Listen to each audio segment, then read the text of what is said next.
We're about to go on a new adventure. Another summer in Europe.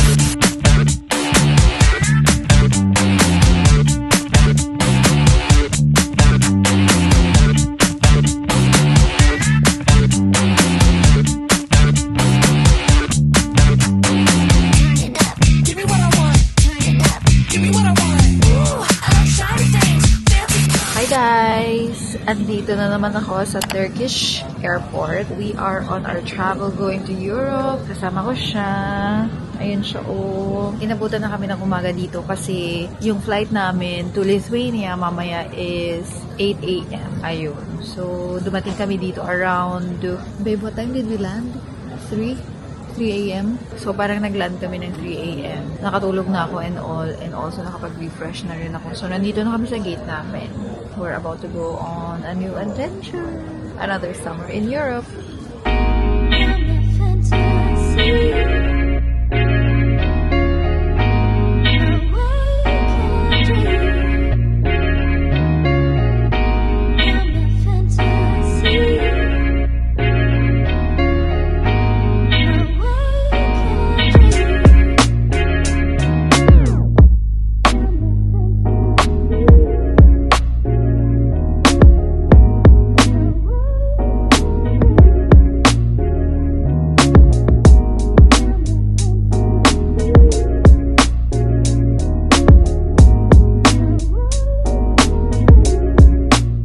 Update guys, nandito na kami and hinihintay ko lang siya, nag-CR siya and hinihintay lang namin yung mga luggage namin.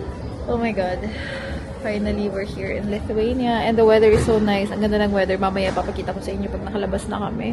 And we still need to drive 3 hours going dun sa city nila. So nandito kami sa Vilnius, Lithuania. This is the capital city of Lithuania. Sa Palanga, dun siya nakatira at dun kami nagsistay whenever we're here. If you ask me kung okay ako, okay naman. And ito na, naawa ng Diyos, nandito na kami. And it feels so nice to be back. In fairness, na-miss ko dito. Ilang months din ako hindi nakapunta dito kasi nga, di ba, nasa Turkey na siya. Nice. Feels so nice to be back. Babe, how do you feel that we're back now? I feel like I missed it. I missed it. I missed it. We missed it. We missed it. Because I haven't been here since last year. November. Yes. And It's then been a I just while. got back for 5 days and then I left again. Yeah, I miss it too. Are you so happy that you're back here? Okay. I'm happy you're with me. I am happy that I'm here.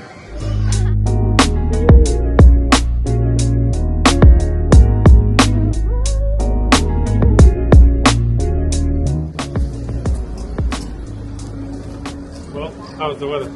It's perfect. It's so perfect. It's Woo! not hot, it's not cold, right? Yeah, it's perfect. Huh? Cold. So we need to go to the bold area? Okay. I think so. I haven't. Shit. Kinikilig ako, guys. Nandito na kami. Ah! Where are these people going with? These are intercity buses. So like Kaunas, Klaipėda. Yeah. May mga buses kasi dyan. Ayan. And mga intercity daw yan. So kung dyan ka lang sa city pupunta, pwedeng mag-bus ka na lang. Ayan. So ito, itsura ng airport nila, guys. Ayan, oh. Ganda, diba? Tapos dito kami, parang ano yan, Grab. And this is our luggages. Outfit check.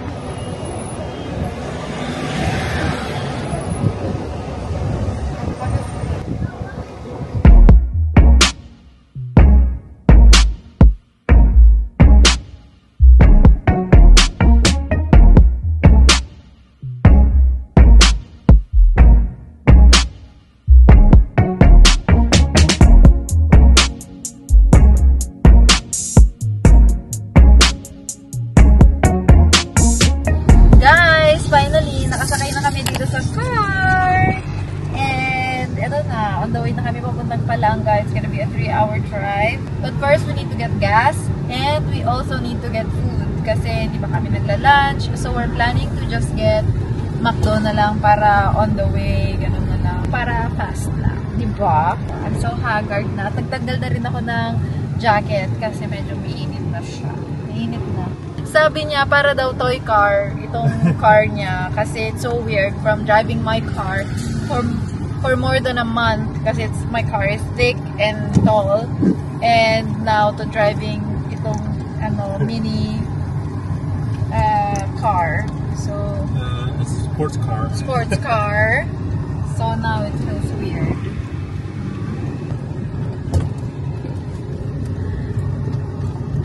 Kanina ko pa sinasabi na na-miss ko ang Europe. I missed Europe. It feels so good to be back here after so many months and seeing how nice everywhere and organized and there's no chaos. Kaninang nasa airport kami guys. Grabe, sobrang bilis lahat-lahat. Pagkakuha ng bag, labas na agad. Tapos, dun sa labas ng airport, yung kung saan ka maghihintay nung yung grab pa, sasakyan mo pa uwi, ganun. Sobrang bilis. Sobrang ayos. Tahimik, ganun. Hindi magulo. Oh my God. Grabe, ito yung mga times na ay, wini-wish mo talaga na parang sana ganito din sa Philippines.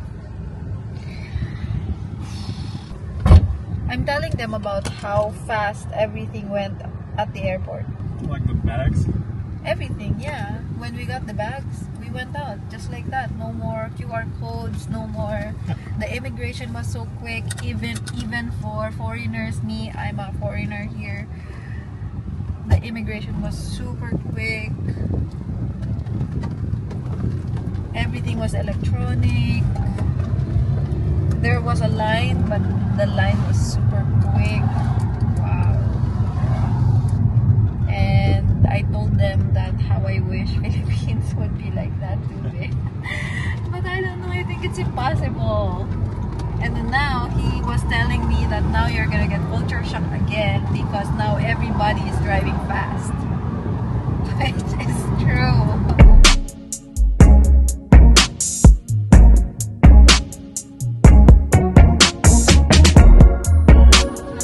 Soon. This one.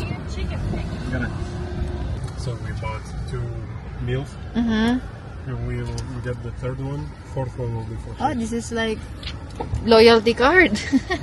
Okay, I'll get the McDo in Claypada so that we will get one free. So we got a loyalty card. We spent 20 euro, which is 1,200 pesos. Ala, it's so expensive. 1,200 for McDo, guys. Big Mac and cheeseburger. I got the chicken burger and nuggets.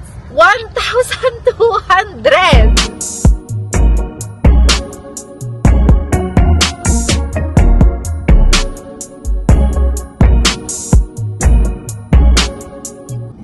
Ketchup, baby, what? You no ketchup. No ketchup here? No, you have to order. Ala, McDo doesn't come with ketchup. Culture shock.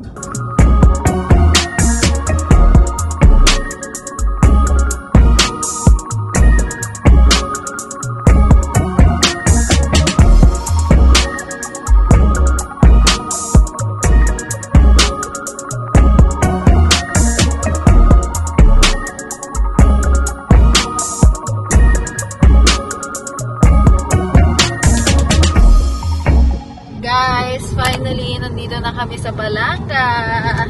We are... You were sleeping.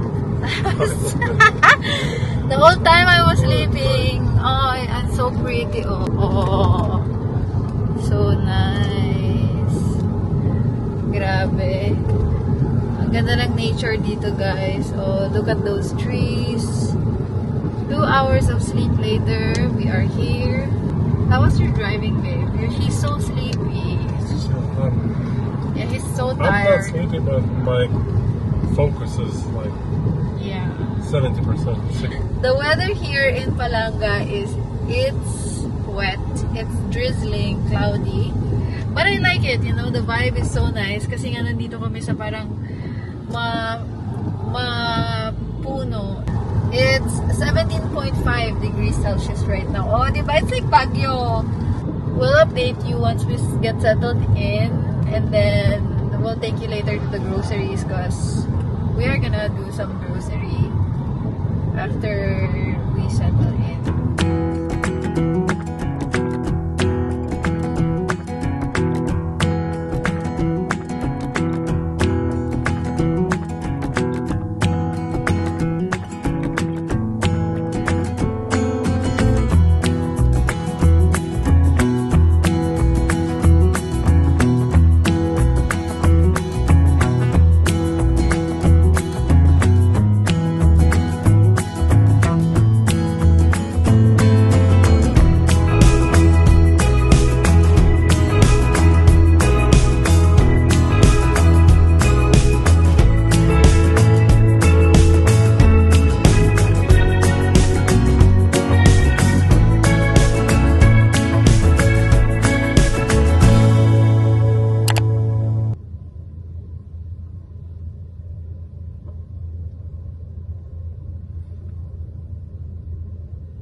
Should we start driving towards the beach so that it gets closer? We can try to drive towards there. Yeah, maybe. The place you showed. Yeah, maybe. Yeah, just press. Maybe if you have phone, maybe I can keep checking on the map. I don't have signal on my phone. Yeah, sorry. We just flew from Philippines today. Oh, wow. Yes. Wow.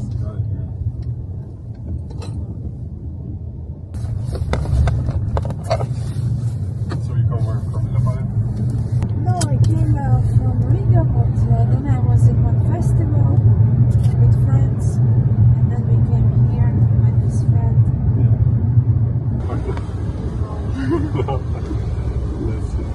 That thing is completely different side of the town and Yeah, I think from here I somehow can. Yeah, figure it out. Yeah. Thank you so much. good Thank luck. you. I hope you're gonna find it. Thank you and be safe. Enjoy your time. Thank you. You too. Bye. You gonna jump in the Yes. Yeah. I'm gonna zoom it in and show them. Ayan siya. She's grounding. What? Somewhere, right? No, she's high. Like the tulips. So like. So she's on drugs? Hello. No.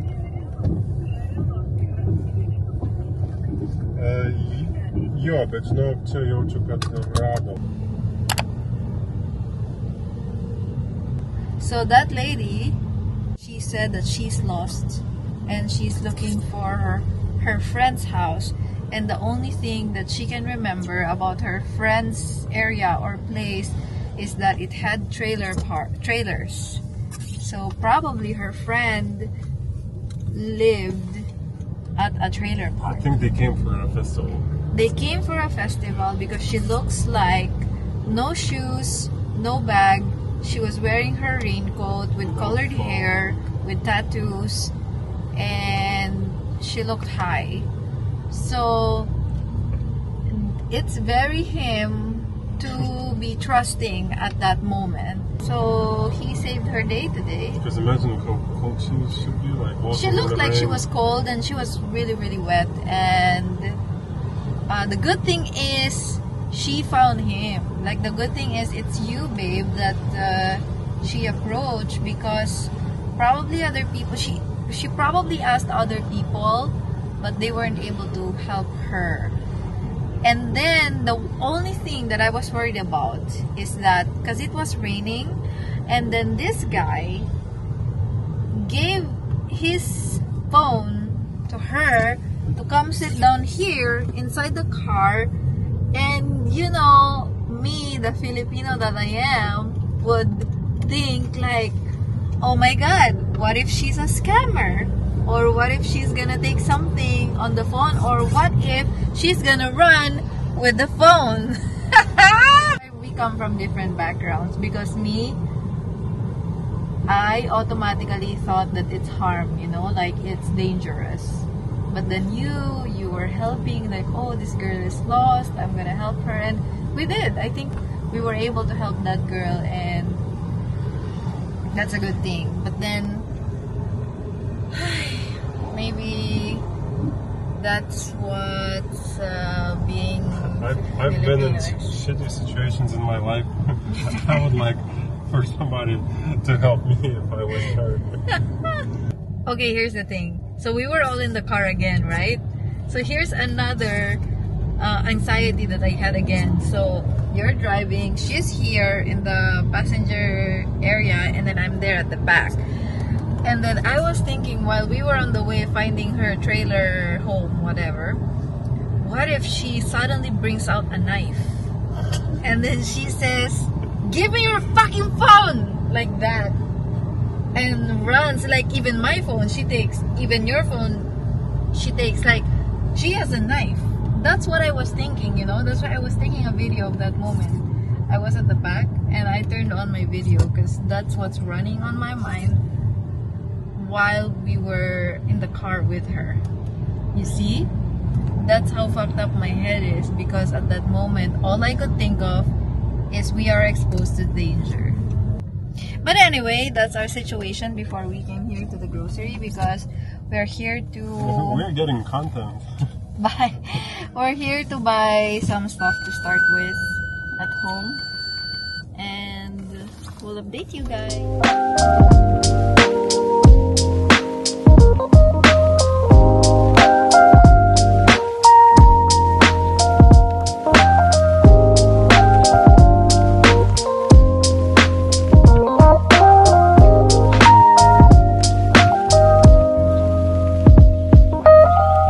Hi guys! So we are back. 4:34 na po, and we are out. The sun is finally out. I don't know if it's jet lag or I'm just excited because it's my first official day here in Lithuania. So I woke up at 5 a.m. and then since then, hindi na ako nakatulog, but it's okay. Made myself breakfast. I made coffee. Tapos after all that, we went out to have a walk. We did almost 10,000 steps. So for today's agenda, ang gagawin namin is, number 1 is buy the buffalo sauce for our chicken buffalo wings for tonight. And then after that, we need to go to parang a Home Depot place kasi bibili kami ng bidet. As an Asian, it's not enough na ang gamit mo lang is toilet paper. You need bidet. Huh?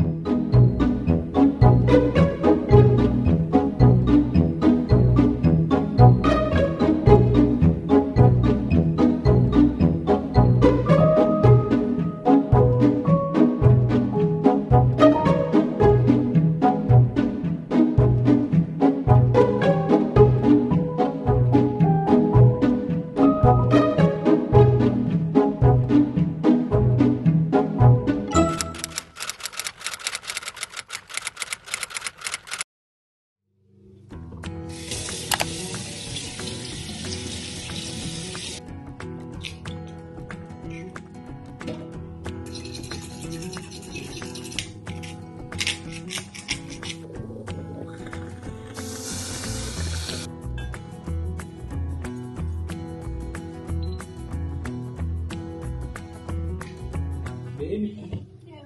Why are you Luto? My breakfast.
girlfriend will show off her new hair. So all of you be nice, okay? I cut my hair today, and this is how it looks like. And you see, it has layers, small layers. Oh, I have talent, diba? Ang ganda. I did it myself. I bought the scissor and I bought the comb. Anyway, we are on the way to Vilnius on a very sunny Saturday. Unexpected. This was a little bit unexpected because it's his mom's birthday today, and we will go and celebrate with her. Oh, it was yesterday the birthday? I thought it was today. Okay, so yesterday pala yung birthday. But anyway, we have been driving for an hour and 30 minutes. So in another 1 hour and 30 minutes, we will be there na in Vilnius. We will see his sister's family because they're coming from Brussels.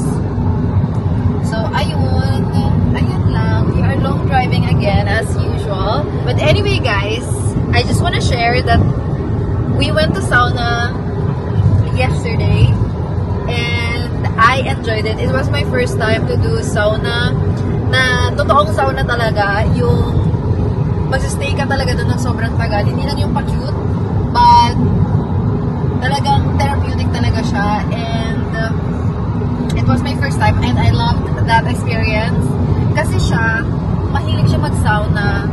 He brought me there to experience it as well, and I ended up liking it and I want to do it again. It's so relaxing.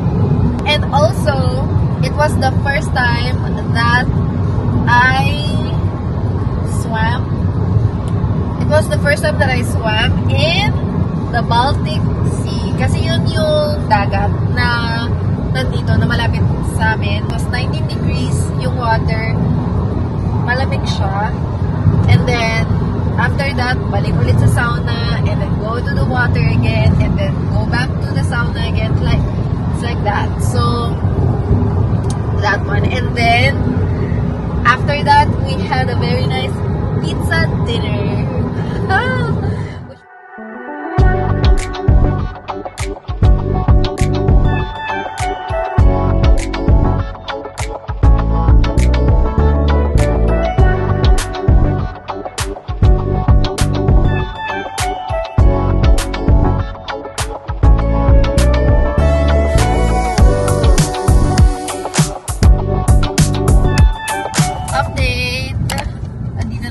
Vilnius, and kakagaling lang namin bumili ng flowers para sa mom niya, and ako yung pumili. Ito. Oh, kita nyo ba? Ganda. It was 30 euros, so around 1,600 or huh? 1,800 pala guys. So that's the flowers. It's so pretty. I chose that. I slept. Nakatulog ako sa biyahe, and ito na finally. And then also nag-stop over kami for some kibinay, for some snack. It's such a pretty day today guys. Sobrang sunny and blue, and everybody's out. And I can see people wearing shorts. It's so weird for me to see Lithuanians wearing shorts and skirts and summer clothes. Kasi nga whenever I'm here, laging either autumn or winter. So I feel like ito pa lang yung talagang totoong summer na nandito ako. So it's so refreshing to see everybody in summer clothes. I feel weird that I'm wearing this and not layers.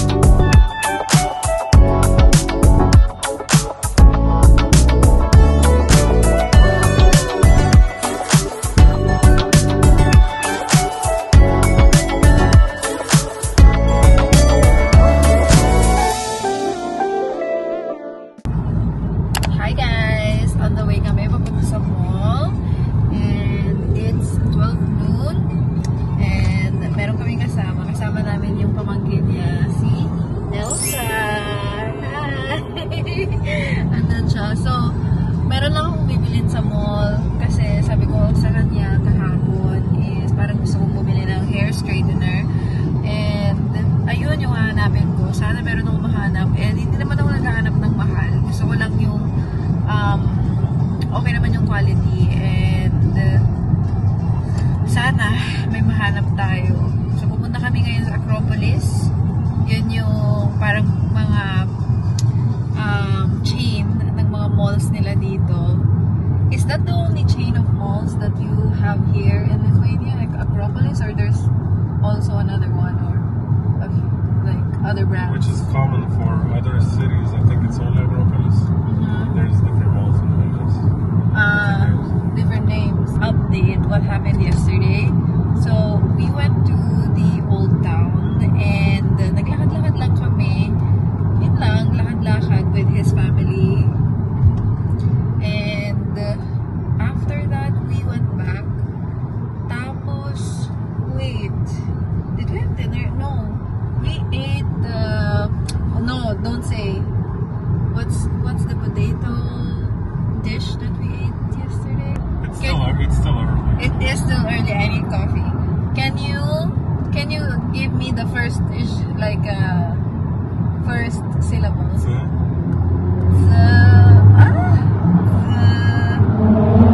No, like the first syllable of the dish. Zeppelini! Right? Sobrang busog na busog siya. Me, I had like half. Because it's big. And it's filling. Sobrang nakakabusog yun. And he had 3. And I don't know, I think he regrets having 3 Zeppelini. There was one left, so somebody had to eat. Yeah, somebody had to eat it. And then umuwi na kami after that. I was so sleepy after all that walk and all that activity. And yesterday also we were driving, so medyo nakakapagod. So hindi na ako nakapag-vlog, hindi na ako nakapagkuha ng mga kahit anong mga contents. But today, I hope I can. Again, I always say it, but I never get to do it. But